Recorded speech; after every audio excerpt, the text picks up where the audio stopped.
Shalom saudara sekalian, hari ini Selasa 14 Juli 2026, Yohanes 8 ayat 37 sampai 47 menjadi perenungan kita sepanjang minggu ini. Ayat ini berbicara tentang siapakah sebenarnya yang menjadi keturunan Abraham sejati, saudara ya. Pada akhir musim panas 1874, sebuah reuni akbar berlangsung. Saat itu ada sekitar 400 sampai 500 orang keturunan Jonathan Edwards membanjiri kota Stockbridge di Massachusetts, ya. Reuni akbar besar Jonathan Edwards, keluarga besarnya. Mereka makan siang di bawah tenda besar yang disediakan oleh Yale University, ya, mengagumi barang-barang kenangan dari keluarga Edward. Mereka menjelajahi rumah tua yang pada dasarnya tidak berubah, ya. Ada di sana gaun pengantin Sarah Edwards dan mangkuk perak tempat Jonathan Edwards makan bubur malamnya. Saudara, pertemuan itu dipenuhi dengan para profesor, eksekutif bisnis, pejabat pemerintah, pendeta.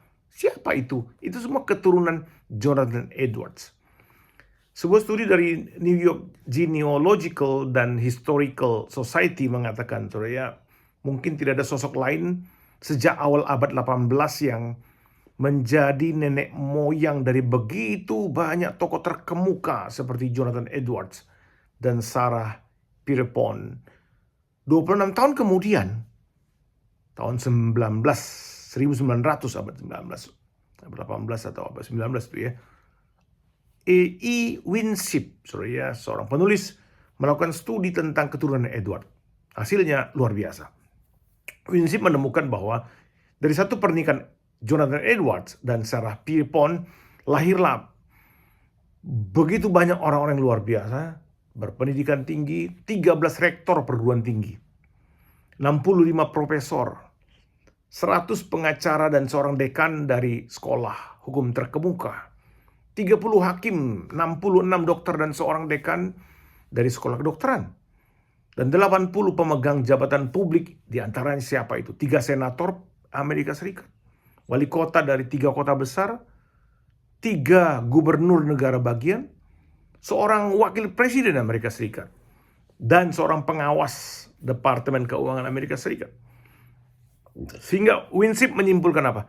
Hampir tidak ada industri besar di Amerika yang tidak memiliki salah satu dari keturunan keluarga besar ini, saudara ya.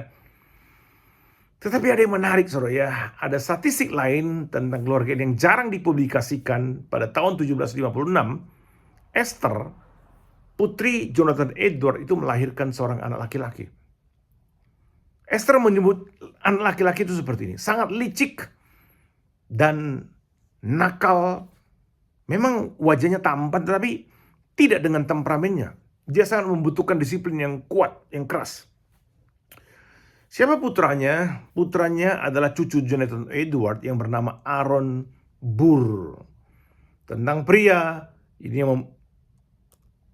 pria ini membunuh, saudara ya, pembunuh. Siapa? Alexander Hamilton, tentang seorang bendahara negara zaman Presiden George Washington pada tahun 1804. Jadi Burr ini juga haus kekuasaan, yang kemudian menobatkan dirinya sendiri sebagai Kaisar Meksiko. Jadi kita melihat bahwa meskipun warisan yang saleh itu memiliki nilai yang tak ternilai, seorang pun tidak bisa membantah itu tidak juga menjamin kesehatan mental semua keturunannya. Banyak dari kita mungkin, ya, yang memiliki orang tua yang saleh. Dan itu membentuk pemikiran dan tradisi iman yang saleh, yang baik, ya, yang kuat. Kita bersyukur untuk itu. Tapi kita juga harus ingat bahwa warisan demikian bisa menjadi kutukan dan berkat. Kutukan atau berkat. Itulah sebabnya Yohanes 8 ayat 37 sampai 47 yang nanti akan kita bahas sama panjang minggu ini, bagian kitab suci yang sangat penting tentang hal ini, saudara. Besok akan kita lihat lebih jauh. Nah, hari ini saudara, saya ingin kita memikirkan, merenungkan, apakah kita bersyukur kepada Tuhan seperti apakah orang tua kita, kakek nenek kita, nenek moyang kita.